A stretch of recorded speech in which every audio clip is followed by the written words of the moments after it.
Hello guys, ഞാനിന്ന് വൈകുന്നേരം macaroni ഉണ്ടാക്കാമെന്ന് വിചാരിച്ചിട്ടാ. അപ്പം ഞാൻ വിചാരിച്ച് നിങ്ങളെയും കൂടെ കാണിച്ചു തരാമെന്ന്. ഇത് എൻ്റെ ഒരു രീതിക്ക് ഞാൻ എൻ്റെ ഒരു ഇതിലുണ്ടാക്കിയ സാധനമാണ്. പക്ഷെ ടേസ്റ്റ് ഉണ്ടായിരുന്നു കേട്ടോ തിന്നാനായിട്ട്. ആദ്യം നമ്മൾ മക്രോണി വേവിക്കാനായിട്ട് വെള്ളം തിളപ്പിക്കാൻ വെച്ചിട്ടുണ്ട്. അത് കഴിഞ്ഞിട്ട് മസാലയ്ക്ക് വേണ്ടിയിട്ടുള്ള സവാള എടുത്തിട്ടുണ്ട്. 2 സവാളയാണ് കേട്ടോ ഞാൻ എടുത്തിട്ടുള്ളത്. അതിങ്ങനെ കുറച്ച് നീളത്തിൽ അരിഞ്ഞിട്ട് ഒരു പാത്രത്തിലോട്ട് മാറ്റി വെച്ച്, പിന്നെ മല്ലിയിലയാണ് എടുത്തിട്ടുള്ളത്. ഇതെൻ്റെ വീട്ടിലുണ്ടായ മല്ലിയിലയാണ് കേട്ടോ. വേറൊരു തരം മല്ലിയിലയാണ്, നമുക്ക് കടയിൽ നിന്ന് വാങ്ങുന്ന ടൈപ്പ് അല്ല കേട്ടോ. ടേസ്റ്റൊക്കെ ഒന്ന് തന്നെയാണ്, പക്ഷേ സാധനം കാണാൻ വ്യത്യാസമുണ്ട്. അത് കഴിഞ്ഞ് വെള്ളം തിളച്ച് വന്നപ്പോൾ അതിലോട്ട് കുറച്ച് ഉപ്പും കുറച്ച് ഓയിൽ ഒഴിച്ചു കൊടുത്തിട്ടുണ്ട്. ഓയിൽ ഒഴിച്ചു കൊടുത്തതെന്ന് വെച്ചിട്ടുണ്ടെങ്കിൽ ഓയിൽ ഒഴിച്ചാൽ തമ്മിൽ ഒട്ടിപ്പിടിക്കില്ല എന്ന് കേട്ടിട്ടുണ്ട്, അതുകൊണ്ട് ഒഴിച്ചു കൊടുത്താണ് കേട്ടോ.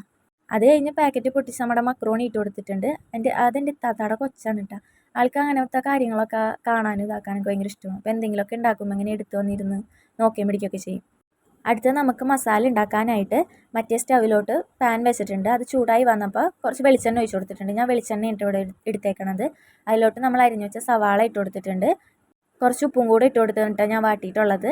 അത് കഴിഞ്ഞ് നമ്മുടെ മസാലപ്പൊടികൾ ഇട്ട് കൊടുത്തിട്ടുണ്ട്. മുളക് പൊടി, മഞ്ഞൾപ്പൊടി, ഗരം മസാല, പിന്നെ ഇഞ്ചിയും വെളുത്തുള്ളി പേസ്റ്റും കൂടെ ഇട്ട് കൊടുത്തിട്ടുണ്ട് കേട്ടോ. അപ്പോഴത്തേനും നമ്മളെ മക്രോണി വെന്ത് വന്നിട്ടുണ്ട്.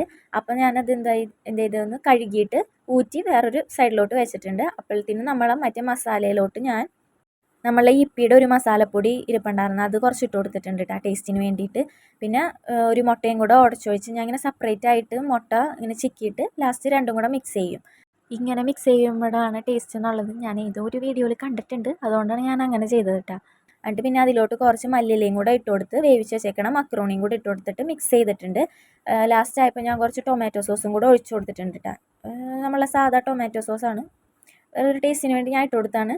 സംഭവം ഇത്രേ ഉള്ളൂ, ഭയങ്കര സിമ്പിളാണ്. പക്ഷേ ടേസ്റ്റ് അടിപൊളിയായിരുന്നു കേട്ടോ, അടിപൊളി ടേസ്റ്റ് ആയിരുന്നു. ലാസ്റ്റ് ഞങ്ങളെല്ലാവരും കൂടെ കഴിച്ച്. അപ്പം ഇത്രേ ഉള്ളൂ. അപ്പോൾ ബൈ.